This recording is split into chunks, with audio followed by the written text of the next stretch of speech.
All right, let's.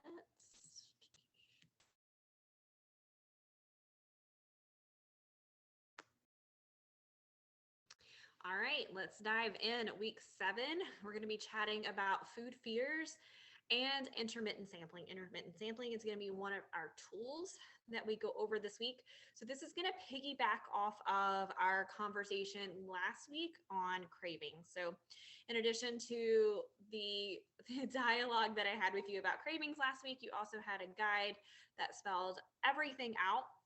So whether this is something that you're struggling with in the current moment or not, I hope that you will take this information and help to continue to build the foundation for a lifelong of success when it comes to fitness, fat loss, muscle gain, maintenance, all of the things. We're in week 7, so next week will be our halfway point. It's really important that we really start to focus on the foundational pieces that are going to help us feel supported, that are going to keep us focused, and that we basically can build anything from, right? When we have a strong foundation, it's so easy to move into muscle gain. It's so easy to move into fat loss. It's so easy to coast in maintenance. All of these things become easy when we've done the work to create the skills that we need. So let's dive in. Look at this success model. Oh, I got one more to let in. Participant, let's see. All right, I've got an iPhone, so hopefully this will let you. Let's see. Okay. All right, I think I've got everyone in now. Okay, we'll go back here. So let's go into our success model for really the entire program. But again, as we move into, we're in week 7, we're going to move into week 8, which is our halfway point. It's really, really imperative that we continue to build these foundational pieces for continued success. So our first piece is moderation. We've talked about this multiple weeks, finding that middle ground between nothing and everything. So moderation is another word for satisfaction. Moderation is middle ground. Moderation is literally the mothership, the home base for all of your results and your success. Piece number 2 is mindfulness. We're going to continue to dive into that again tonight. We've been talking about this for multiple weeks, but having mindfulness and awareness of your cues. I think someone's unmuted. Okay, let me make sure everybody's muted so we don't get feedback here. Okay. So mindfulness being the place that we can discover biofeedback, the place that we can become aware of certain things that we're doing. We can be aware of exercise. All of these different things lies in the mindfulness piece. Another place that this is important is for, stress reduction and things like that, that are so imperative for our long-term success and our fat loss success. Number 3, we haven't talked about, and we're going to start to dive a little bit in to this piece tonight, and this is foreshadowing for some of the things that are coming up, and that is abundance. So a lot of dieting mentality, a lot of restriction and deprivation is rooted in scarcity. We've talked about that a little bit, but we're going to move into understanding what it feels like to have self-trust, to be in abundance around food, and all these different things, which is a big piece in building the ultimate flexible metabolism. I know I've chatted with several of you guys about this in your weekly check-ins, but building that flexible metabolism to where it doesn't matter if you go on vacation. It doesn't matter if you take a weekend off. All these things are okay because your body is willing to be flexible to what's going on in your life and with your body. All right. Number 4, DNCs, minimum effective dose. So, again, those nutritional checks and balances, keeping everything in control. Oh, yeah. Somebody else trying to come in. Okay. Sorry, guys. All right. So again, those nutritional checks and balance, being able to have these anchor items that are going to keep you mostly on track. This is a huge piece that you will continue to take with you beyond this program into your maintenance phase. So make sure that you're practicing those. I know most of you are, but that's a big piece as well. And then, 5, this kind of just ropes all these things in there, the sustainability aspect. We're going to talk more about that today. And I know, so I already know that I'm going to get questions like, why didn't we talk about this week 1? Because I always get this when we hit here. And so I'll give you a little bit of feedback on that. All right. So that's our success model. Let's talk about some roadblocks. So as we move into week 8, as we move into the halfway point, as we're in the heat, the phases of this program, we've done our warm up. We're almost through the first half of what I call like the main event. You're going to start noticing more and more roadblocks. This inevitably happens. We're going to talk about mindset a whole lot in week 11, because 11 is when it really hits home. But we're going to start talking about these here because these are the things that are going to start to show up. The first one's going to be food fear. That's going to be primarily what we're talking about this evening. So what is food fear? Food fear is, having these foods that we put up on a pedestal, right? So I can't trust myself around such and such because I'll just go all in. I can't have this in the house because I can't trust myself around that. So all these different ways that food fears will show up, that's going to be a huge roadblock. So we're going to start to break down that roadblock today. Self-sabotage really is going to encompass all of these roadblocks, and we will continue to talk about that the more we go through this. So now all the way through week 16. Why is that? Because just like any other diet, just like any other plan, no matter how sustainable and no matter how little restriction or deprivation there has been thus far, when we do things that cause us to have to change, there is always going to be the point where we're like, oh, I've done this enough. And that's where self-sabotage comes in. Self-sabotage looks like the stories that we have in our mind. Self-sabotage can be these food fears. Self-sabotage can be these limiting beliefs around, not being able to trust yourself or not doing the right thing. All these things are forms of self-sabotage. And again, coming into week 7, week 8, this is where I've already started to talk to some of you guys about this, but this is where we really need to be mindful of these things starting to pop up and ways to deal with them. And the third roadblock is lack of belief. And so this can show up in so many different ways. And again, this is just piggybacking on self-sabotage. So lack of belief in yourself, your capability of following through with something, your capability of continuing to do stuff, your capability of getting the results that you want, your capability of being able to maintain the results. All these different ways that that self-sabotage and your limited belief systems can kind of tie in together in order to keep you stuck. I know some of you guys are sitting here listening to this saying, okay, we're in week 7. I'm already at a solid loss. I'm already getting results. There is no way that these are going to show up for me. And I'm here to tell you, I've been doing this for a long time. I've had coaches for myself for a long time. It will. And that's why it's so important for us to start talking about that this evening. All right, so let's talk about mindfulness and cravings. Just as a little side note, this is one of my favorite photo shoots that I ever did with my photographer that does stuff for me for the website and stuff. This was at French Broad Chocolate Factory, and we just ordered all the desserts for a little project we did. But anyway, so mindfulness and cravings. What we need to remember here is dieting makes us dumber. So hold on, I did not say that you were dumb.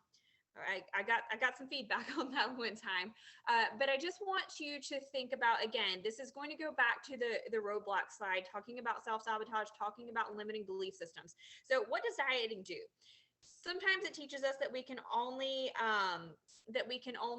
eat by a clock. We can only eat by a meal plan, and we need to ignore the fact that we're hungry. So an example of this is you're only supposed to eat, let's say at 8, 12, and 6 or whatever. And you get hungry at 10 a.m. and you can't eat until 12.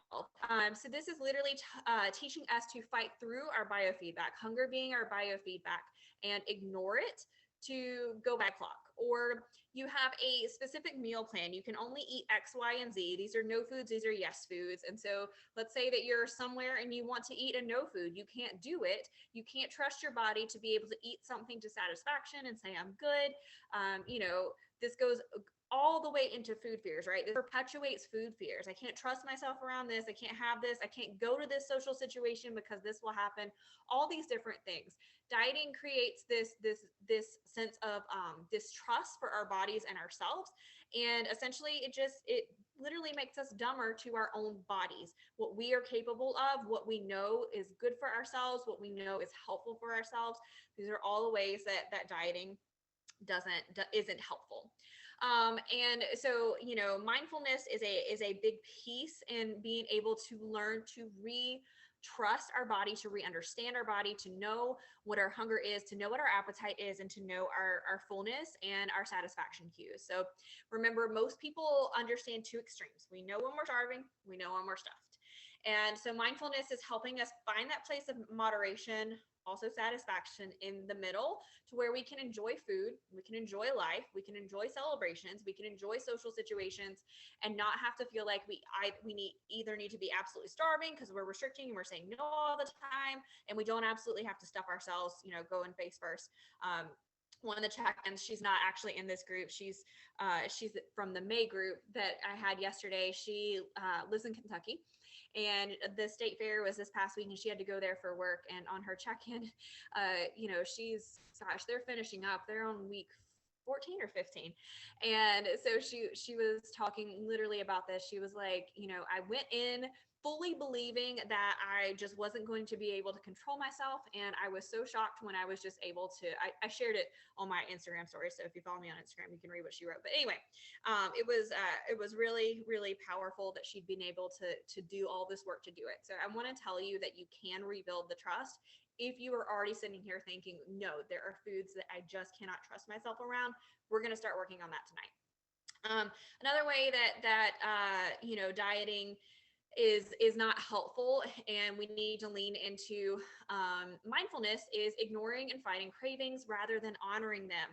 And so what we started talking about last week are some of the causes of cravings, some of the ways that we can deal with them, but that's not always going to be the case. So this is the second part, and we're going to talk about how mindfulness can help us not ignore them, not fight them, and learn to honor them in a way that is going to still keep us on track for our goals, still make us feel our best, and leaning into them and learning about them rather than just having the bigger binge. So I kind of talked about it last week. When we fight, 100% of the time, it's going to lead to binge-like behavior. It's going to lead to overindulging. And this is one of the things, so I went through an actual food behavior certification course that I kind of fought back with the facilitator on this, and this was years ago, but it's been 100% true in myself and every single client that I've worked with. The tool that we're going to go over tonight, called intermittent sampling, I'm literally going to go over how to sprinkle this into your week, and 100% of the time when you sprinkle it into your week, your total calorie volume over 7 days is much less, rather than fighting through a craving and then you getting to the end of the week, you're mentally exhausted. Remember, we've talked about decision fatigue and all those things, and you just give in and you eat way more than you would have if you would have just learned what your cravings were telling you, learned to eat to satisfaction, and then moved on for it and let it be okay. So just a reminder, as a mindfulness piece, more thinking about a certain food, a pedestal food, a food that we're afraid of, doesn't produce better results, as well as not thinking about the food, the fear food, whatever, does not yield to better results. So thinking about obsessing over all the time and getting rid of the craving versus out of sight, out of mind. None of those, all of those are 1.0 strategies. And what I'm going to teach you is a 2.0 strategy. And the way to look at this is you can keep a food out of your house for an extended period of time, but at the end of the day, you're going to run into it at a restaurant, at a social situation, on vacation. And you want to be able to, again, get these results in a way that you want to live your life. So mindfulness is, low automated thinking, that I know some of you guys are still telling me that this is really hard. And I'm going to tell you that if you keep practicing, it becomes automated. It becomes so easy. People will ask me all the time how I got to a place where I can just be like, yeah, no, I don't really want that. Or yeah, I'm going to have a little bit. And it's years and years and years of practice. I've been at this a long time, and, not to let that scare you, because what I've done is taken all the things that I've messed up and put them into this curriculum so you don't have to make those mistakes. All right. So what is food fear? Again, are pedestal food. These are, I'll share my ice cream story. I've shared it on the podcast. I've shared it with multiple people before, but I'll share my ice cream story in a minute. Food fear perpetuates the good versus bad. We need to let go of this thinking just right now, if you're still holding on to it, and I know some of you are, that there are good foods and that there are bad foods. All this does is perpetuate the fact that we need to be afraid of some foods. And then over here, it makes the foods that we're not supposed to be afraid of, the good foods, much less appealing. And so I want you to think about this. A lot of the assignments that we're going to have for this week's coaching are going to be reflective. And again, this is because we're moving into some aspects of emotional eating. We're moving into some aspects of some mindset blocks. And so I really want you to think here. And one of your assignments, just as a heads up, is going to be to list out what your fear foods are. What are you afraid of having in your house? What do you feel like you cannot trust yourself around? And we're going to list those out, and you're going to prove to yourself that you can trust yourself around these foods. But we need to let go of the good food versus the bad food mentality. You can kind of think back to your teenage years when somebody told you that something was bad, you probably wanted to do it more than, over here, this is really good. This is what all the good kids do. This is what, you wanted to be adventurous. It's the same thing. We tell ourselves that we can't have this because it's not good for us. We want it more. We tell us that we should be having this. It looks so boring and tasteless, and I don't want that. We are giant toddlers. So just keep that in mind. Food fear perpetuates a lack of self trust. And this is the biggest piece. By telling yourself, and this will tie into the stories that you tell yourself, by telling yourself that you cannot have X, Y, and Z in the house, all that is doing is saying, Susie's my cat. Susie, you can't trust yourself around food. You're not trustworthy. All these different things. And how does that make you feel when you rewrite and reframe? Going back to week 1 when I talked about the reframe and some of the strategies for success, reframing that and saying it for what it really is. When you're saying I can't have this in the house, what you're really saying is you're not trustworthy enough to have this in the house. And if you reframe it and say, would you tell a friend that they weren't trustworthy, or that they shouldn't be able to trust themselves, or they can't trust themselves? No, probably not. But different things like this are literally perpetuating the thoughts in your head that you cannot trust yourself to make a good decision for your body and your life. You cannot trust yourself to take the right action for your goal. You cannot trust yourself to say no to something when you don't want it and say yes to something when you do. And worse off, you cannot trust you're saying that you cannot trust yourself to stop when you've had enough.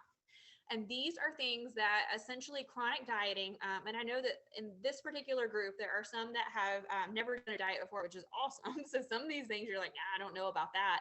But for most of us, we have done a fair number of diets. And you know what I'm talking about, saying no, no, no, and then having cheat meals, which turn into cheat days, which turn into cheat weeks, and all these different things. All that's doing is continuing to push this narrative of not being able to trust yourself, which ties into our roadblocks. This is another way that self-sabotage is showing up, in your lack of belief in yourself. And you can trust yourself, and I'm going to give you the tools to do that this evening. So let's talk about some strategies. I know I'm talking 100 miles a minute, but I guess week 7, y'all are used to that by now. But I want to leave time for questions and things like that. So strategy 1, I literally want you to remember week 1 when I talked about, I think this was either first one or second one, when I talked about compassion and curiosity. Go back to that. We're going to be compassionate and curious, using mindfulness to check in consistently with our body. So what does this look like? You can use actual tools. So that's the real-time action item. I'll get to that in a minute. But we're going to ask questions like, how hungry am I right now? How full am I right now? Am I craving anything right now? How satisfied do I feel with this meal, my day of eating? And is my energy stable or all over the place? These are just little prompts that you can start to think about. So real-time action, you can use a tool of setting alarms on your phone.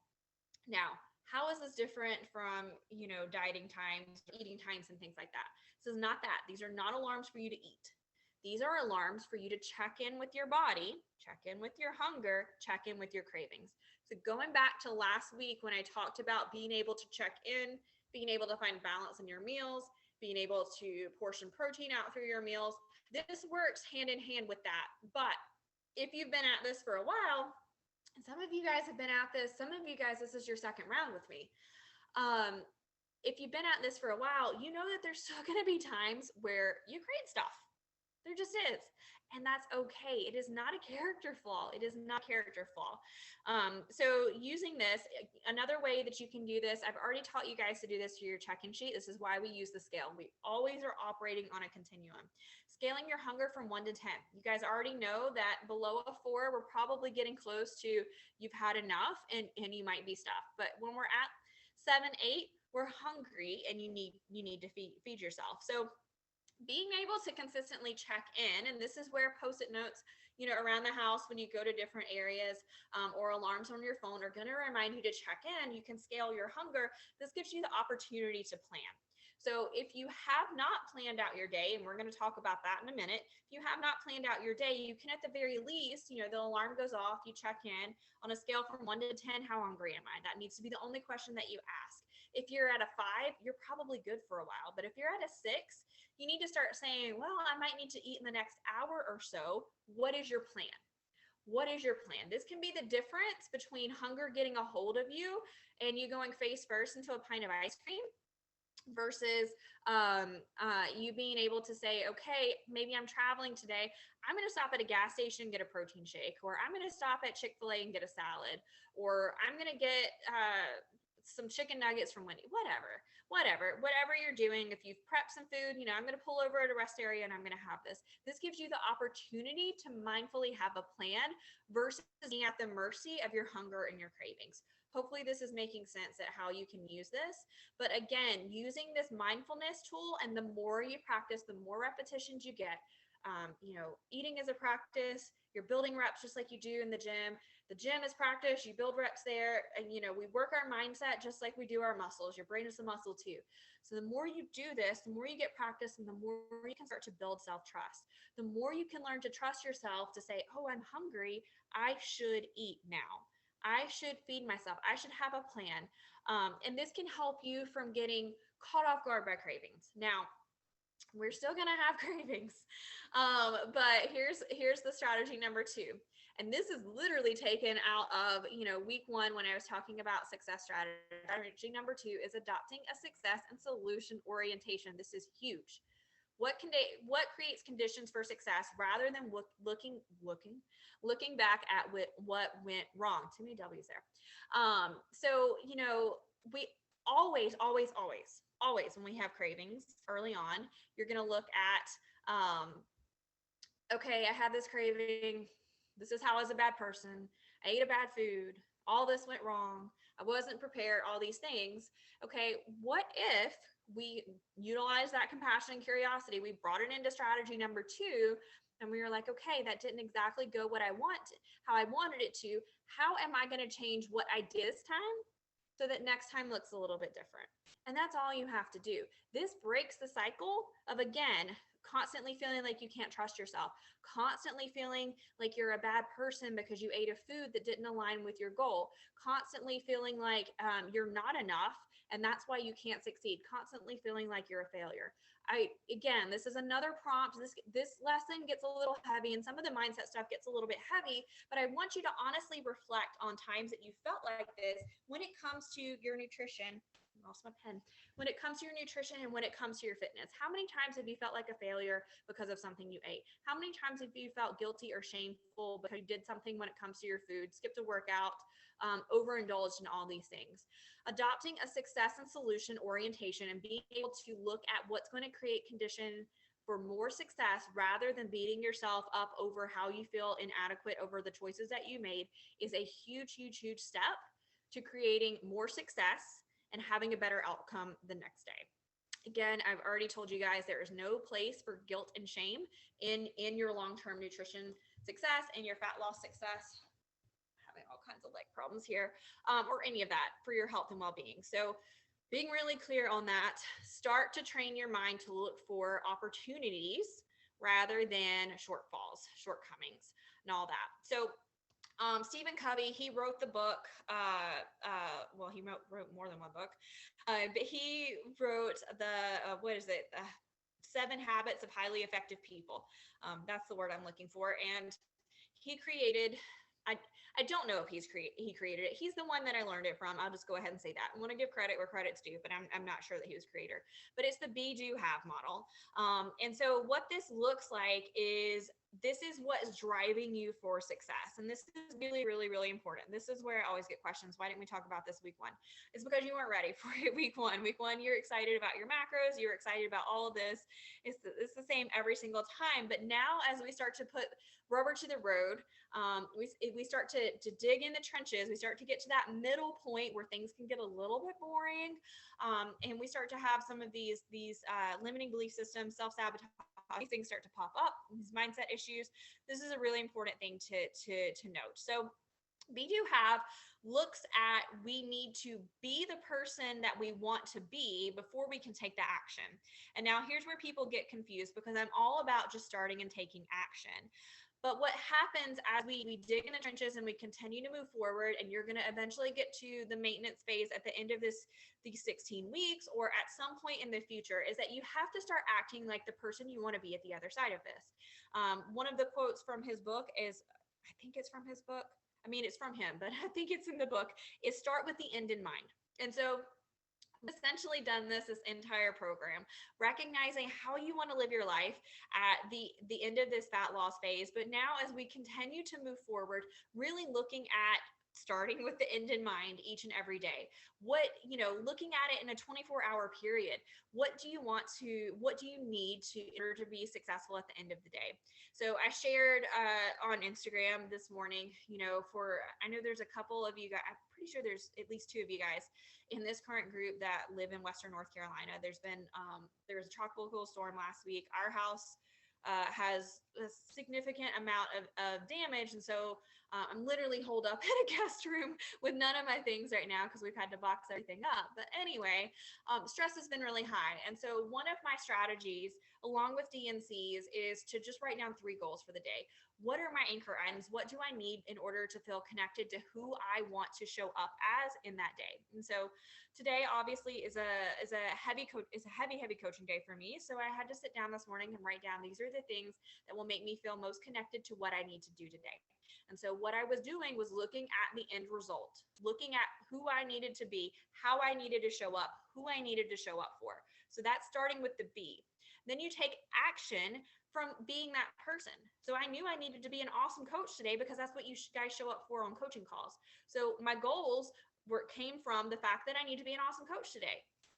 And then you're able to, what do I need to have, or how can I have that outcome? And so looking at it from a fat loss, who do you need to be in order to get the results that you want? So if you want to have more energy, you want to be more athletic, you want to be leaner, all these things, how do you need to take actions from that place versus trying to fight your way uphill in order to be that person? We need to be that person first.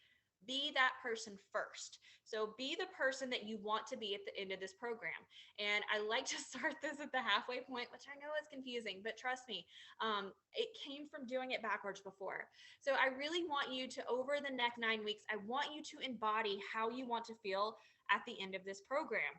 How would that person take action? If your goal was to lose 20 pounds, how is that person that's 20 pounds lighter going to continue to take action every single day in order to sustain those results? And we need to act that way. Excuse me. I'm losing my voice. So this is really, really important because this is what is going to drive you to continue. By the way, that's also an excellent book. But really looking into this. Okay, so going back to mindfulness, again, I'm just going to remind you that all of this feels really, really hard because it's not something that you've been doing for a really long time. Another point of reflection, when we look at this be, do, have model, I want you to look at who you've been being for years and years and years. Whether it was someone that dieted all the time, whether it was someone that struggled with energy imbalances, whether it was someone that struggled with their weight, that is who you were. You're stepping into a new state of being in order to get results and sustain the results. So again, this is going to be another roadblock, which is why we talk there. There's going to be a lot of self-sabotage. There's going to be a lot of limiting beliefs, because I guarantee you, there are some of you that are on this call. There are some of you that are listening to this recording that are going to say, I don't think I can be who I want to be. And I want you to know right here and right now, that's a story that you've made up in your head. And you really have to reframe, going back to those tools of success, reframe and rewrite that story and really get clear on how you're going to be that person. And so if it's helpful for you moving forward, do exactly what I shared this morning. It was coincidental, but now it kind of feels serendipitous. I'm going to go with it. And write down those 3 goals. Who do you need to show up for? How do you need to show up? Who do you need to be to do that? And what actions are going to help you feel like that person? All right, strategy number 3. This is where we get into the meat of today. Sorry, got a frog in my throat. Exposure therapy and intermittent sampling. So I want to talk about exposure therapy. These are essentially going to be the same thing for you guys. So exposure therapy, this is not a nutritional thing. This is a psychology thing. So interestingly enough, when I was studying behavior change and things like that, there was a study done all over snakes and people that were afraid of snakes, and literally putting them with these snakes until they were no longer afraid of that. And, at the time, that story just like petrified me. But I was able to route it. For those that don't know, I trained horses professionally for most of my younger days. I still just dabble in it, but it's a dabble. But it's the same kind of thing that we used to do with horses when we were going to break them for saddle. We expose them to something that they were afraid of. So saddle, bit, things like that. We didn't ask anything hard of them. We just exposed them. So exposure therapy makes whatever is shiny and bright a little bit duller and a little bit more on that. So just imagine for a moment, if you were exposed to Christmas every single day, it would be so much less exciting, right? It's the same thing. So we already talked about fear foods. So this is looking at things that we don't trust ourselves around, things that we are fearful, pedestal foods, so forth. So any kind of food that you have felt like you needed to say, get it out of the house, get it away from me, don't bring that home.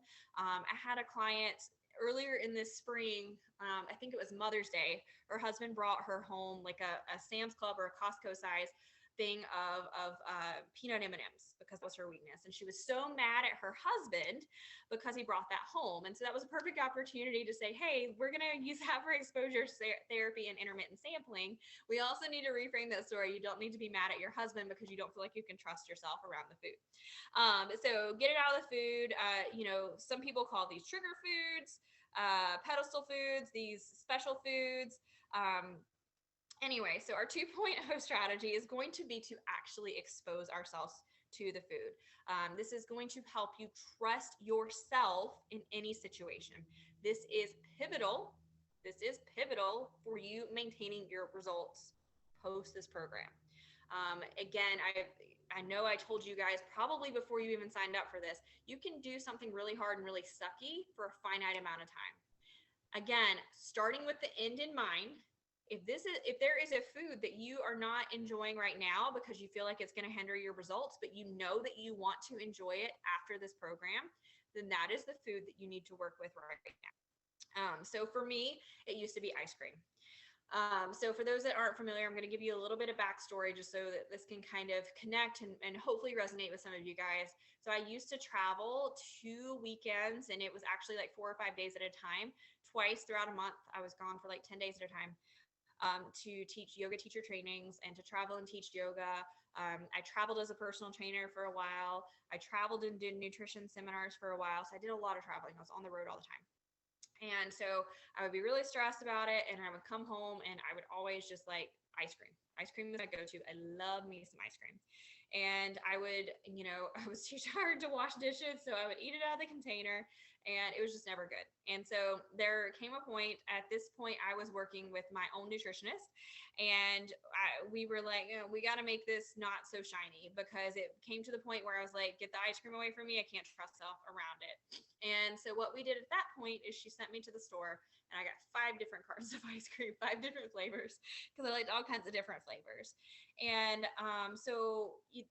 we did this exact practice that I'm going to coach you on. This is something that comes from nutrition behavior change. It's not a specific macro tool, but really focusing on having small amounts, because the thing is most of the time we're satisfied a lot quicker than we recognize. And this is where, things like emotion and stress eating and things like that come into play, but we're satisfied a whole lot quicker than we think we are. And so intermittent sampling, the way we're going to do it is we're going to take whatever your fear food is, and you're literally going to sample it. And what does this look like when we're coming into macros? This looks like you're not going to eat ice cream from a carton. You're going to put it in a bowl. You are not going to eat chips from a bag. You're going to put it in a bowl. You are not going to eat peanut M&Ms from the giant bag sitting in your pantry. You're going to put it in a bowl. Why? Because there's a barrier. How many times have you guys gone through the kitchen and you've just grabbed a handful of M&Ms, chips, whatever, and you just eat it and you go on about your business? You don't even think about it. We call those BLTs, bite, flicks, taste. Most of the time, these don't get tracked. Most of the times, these can be a pretty big barrier to people actually achieving fat loss, because at the end of the day, we're like,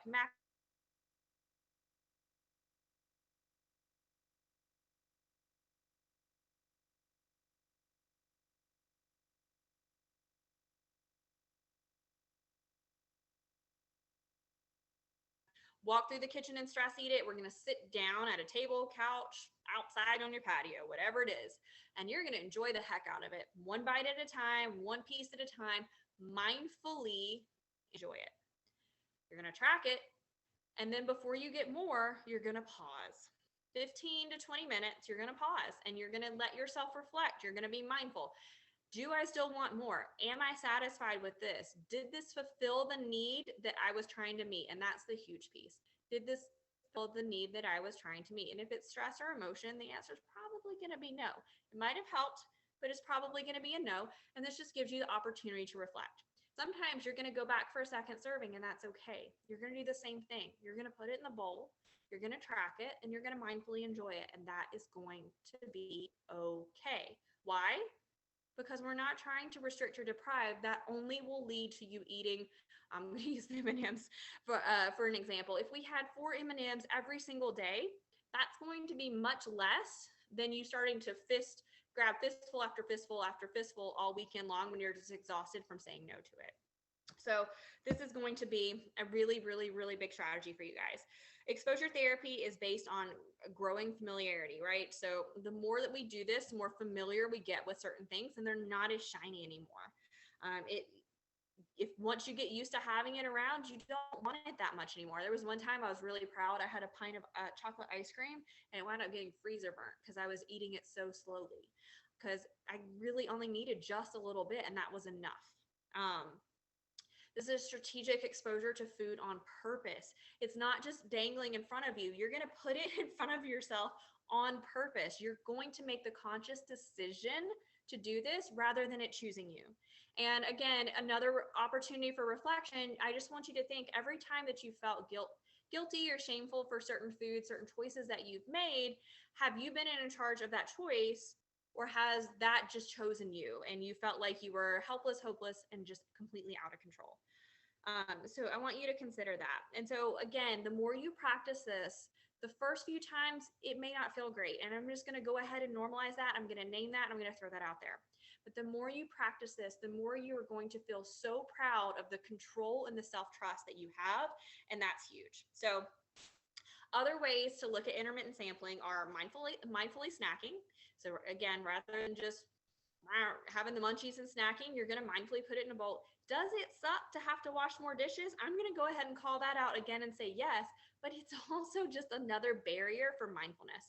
Talk to you guys about tracking being a barrier for mindfulness. So we're putting the food in, you're going to have to wash this dish. So that's, just other pings in your brain to say, do I really want this?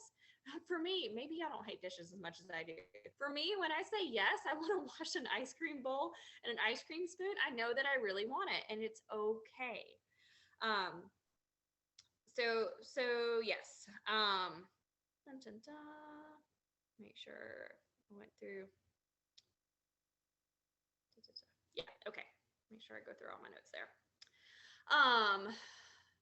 Let's stay on this slide for just one more minute. So another way to look at this is eating to 80% fullness. We know we don't need to go from I'm craving this thing all the way to I stuff myself with this thing. So also learning what place is just going to be I'm good. So This is subjective. So again, this is a really subjective thing, but this is being able to say, I could have more, but I'm actually good. Another example of this is a client from spring. She clean eats. We have one in Asheville. We had one in Tennessee. And they've been in all the places that I've lived. So they might be near you.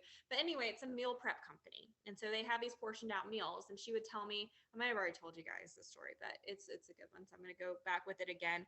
She told me that those weren't satisfying for her and her husband, that it wasn't enough. She felt like she needed 2 meals when she ate those. And she use some of these intermittent sampling strategies of like slowing down, mindfully eating, and just checking in. Was she actually good, or did she just habitually want to eat more? And she discovered that she was actually good. So ways to so let's say that we're at a social situation. I'm going to troubleshoot some of this intermittent sampling. We're at a social situation. You've chosen to intermittent sample, but it's just like readily available. So again, using the timer, and sometimes, guys, I'm really talking about physically using a timer, 20 to 30 minutes, surfing the disappointment. How satisfied am I with what I just had? Do I really need more? Do I really want more? Don't be ashamed, embarrassed, or feel bad about sometimes leaning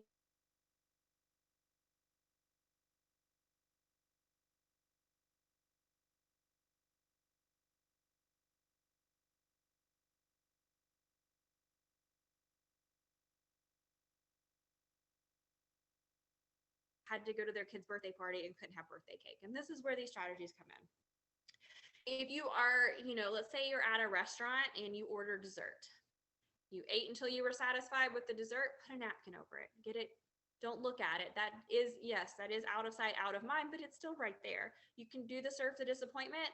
And as long as your napkin's clean at the end of it, if you decide you want a little bit more, pull the napkin up and have a little bit more. Some people will use gum in their mouth. I add that because it is a strategy that some of my clients have used in the past. It is not my favorite, but it definitely is a strategy to do, to use.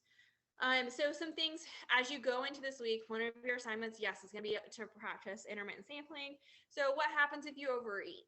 Intermittent sampling. So again, things that I want you to consider, the stories that we have in your head. Nothing is irreversible here, guys. Nothing is irreversible. You're not going to reach a point of no return. You just have to be willing to practice. Remember, there's failure, there's only feedback. You have to be willing to be curious. You have to be willing to explore, and you have to be compassionate with yourself. Again, we're working on building a flexible metabolism. Your metabolism is smart. It will auto-regulate, and that's what we want. We don't want to live a life where we have to eat our macros exactly on point for forever, and we don't have a little leeway to enjoy life. Our metabolism is constantly recognizing our inputs and our outputs. Again, not just exercise and food, but also looking at it as stress. Stressing over every single thing that you put in your body is stressful, and we don't want that. We want to be able to enjoy it. Mindfulness is an outcome. It's the biggest tool that you're going to use. I know you guys are probably tired of hearing me say mindfulness this, mindfulness that, but again, just recognize. I keep reading on you guys' check-in about how proud you are of the mindfulness that you've had with this food or this situation, so on and so forth. So that's such a huge piece. And just resist the urge to self-correct. Here's the biggest thing. When we overindulge, we notoriously have this urge to just hard self-correct. Go in the other direction, which is going to be to quote tighten it up and do all these things. I want you to really avoid that. And again, go back to the be, do, have. What would the person that you want to become be? How would they be in this moment? How are they going to just move forward rather than feeling like they need to focus on what went wrong? Going back on solution versus beating yourself up. We don't need to do that. There's no judgment. We're getting clinical here. I know it sounds like so sterile to say, why does this have to be clinical? But when you can separate it from judgment and feeling like you have to be good or bad, and look at it as you were a doctor, as you were a scientist here, and be able to check in with the things that we talked about last week. If you overindulged, how are you doing on your protein? How is your sleep? How is your stress? Checking in with all these different things is going to be so important. So here's what we are going to do. Oh, and exercise, also check in with that. Here's what we're going to be doing for this week. And then I will check in to see if you guys have any questions. So first of all, you're going to be checking in, what are your fear foods? I literally want you guys to write this out. And, I'm just going to go ahead and call it. Done this long enough to know some of the feedback is going to be like, that was silly. Don't want to do it. Do it anyway. Trust me on this. Do it anyway. And notice where restriction shows up. This is a huge thing. So I'm going to share this story. I've had a lot of really awesome stories to illustrate some of these topics in the past. A newer client has PCOS, and I know some of you guys in this current group have PCOS. And so her doctor has given her this list of foods to avoid. And so obviously in this program, I talk about there are no foods, there's no good foods versus bad foods. And so her immediate question was, how do I deal with restriction mentality on these foods that my doctor told me that I can't eat? And so my immediate answer is, why do we have to see it as restriction? And so I want you to notice where restriction is showing up for you. And again, going back to that reframe, how can you rewrite the story? It is not restriction if you're avoiding specific foods for a specific outcome, a specific feeling. But again, in instances where it's PCOS, diabetes, different things like that, for me, for those of you guys that don't know, I recently was diagnosed with celiac back in March of this year. So I can no longer have gluten. And so I can look at it one or two ways. I can look at it as restrictive, like, oh my gosh, I can't have this. Or I can look at it as, I choose not to have this because I know how it's going to make me feel. And the way it makes me feel does not align with how I want to feel. So looking at restriction differently can be helpful here, but I want you to notice where you are restricting yourself from different foods that you should be able to enjoy in moderation and still fit them into your macros and still reach your goal. Again, going back to macros, looking at it as a budget. Once you pay your bills, you have a little fun money. Doesn't mean that you always should do it, but you can do it. And that's also helpful with restriction. You can eat all your favorite foods and still do this. Just we have to modify how you get there for a period of time. If you are in a fat loss phase, if you're in a surplus, then that becomes a little bit different, but we still need to modify it, right? Because our surplus needs some majority come from, our paying our bills kind of situation. So a little bit similar there. So write down your fear foods, and I want you to notice where you felt maybe some deprivation, where you felt like you've been restricting, and those can be some prime foods for some intermittent sampling. This is going to be the big one. How can you plan for satisfaction and set yourself up for a lifetime of success? Start with the end in mind.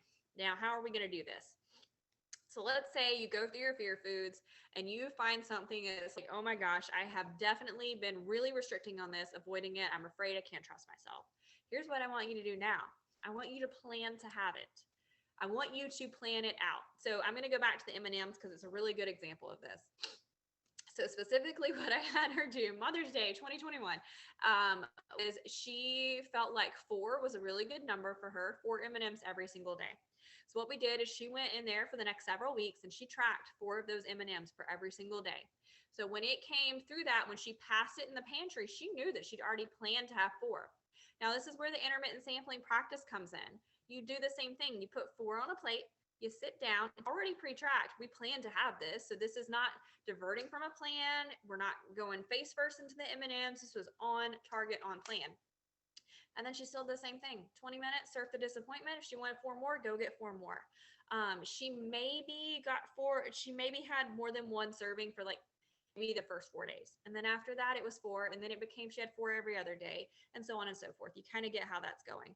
It was the same with my ice cream. There were a couple of times when I would do my serving and do everything and I'd go get a second. There were some times when I would get 2 more servings for a total of 3. And then it got to, now I literally can take my kids out for ice cream. And if I really want it, I have it. If I don't, I don't, because it's not a shiny obstacle. It's not an, oh my gosh, we're out for ice cream, I have to have this because I can't have it at home. The purpose of this is knowing that you can have anything you want whenever you want. We're just going to do it with mindfulness and awareness. So how can you plan for satisfaction and set yourself up for a lifetime of success? The one caveat I will mention here is I don't recommend doing this with wine or beer or things like that. That essentially, again, is a lot of you guys have chatted with me about, tracking alcohol and things like that. If alcohol is something that you want to track every once in a while, that's fine. But ultimately, consuming alcohol and things like that takes away that mindfulness component. I will share a strategy that I chatted with. She's in one of the newer groups this past week on her check-in. Is that she was struggling with. She just gone to the lake, she just gone to the beach for a week, and she didn't want to drink as much as she would, but she had difficulty with her hanging out with her sister and her husband and her brother-in-law because all they wanted to do was drink on the lake and things like that. So my suggestion to her was we can't use strategies like this, but to start with water and let that be the moment of surfing the disappointment. So if you start with something that's not the alcoholic beverage, let that be the moment of surfing the disappointment and discover if you actually want the drink. But remember, the alcohol does take away the mindfulness piece. And so we just want to be careful of things like that. But as far as anything else that you feel like you can't have in your house, you don't have in your house, I really want you to consider what can you start to invite into your life, plan it, track it, enjoy it, so that you can set yourself up for at the end of this 16 weeks, there is literally no restriction, no deprivation on your radar. You don't feel like you just need to jump off the wagon into something else. You're good to go.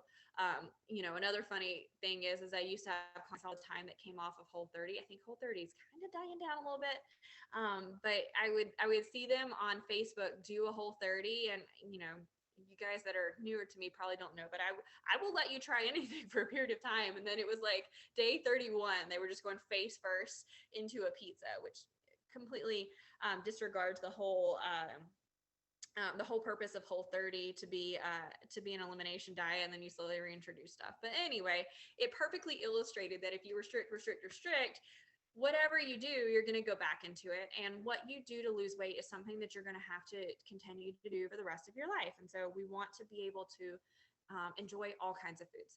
And so the final thing is going to be to practice the intermittent sampling. I want you guys to practice, even if it screws up your numbers. I know there's some type A people in here, even if it screws up your numbers. I want you to practice this. I want you to create this foundation, because even if it slows down your progress just a teeny tiny bit, I promise you that the foundation is going to be so much more solid for you to be able to continue to do this for a long, long time. So and then again, you always get this guy's consistency over perfection. We don't need to be perfect. We just need to consistently show up.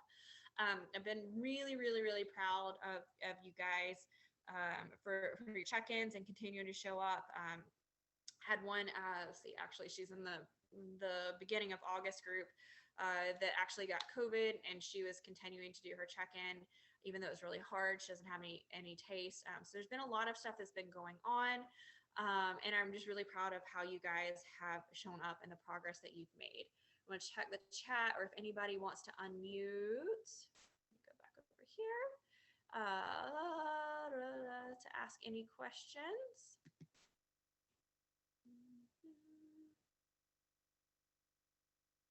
Does anybody have any questions about any of this stuff? I know this was a lot. I know this one was long.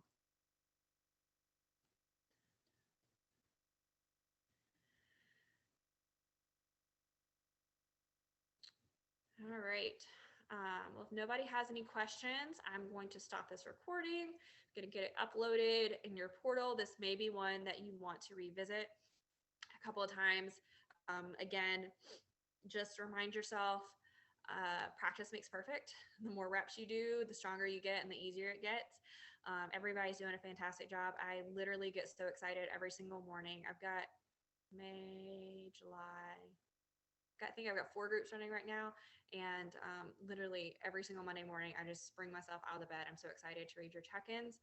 I'm so proud of each and every one of you. I don't, you don't care if I'm proud of you. I hope you're proud of yourself.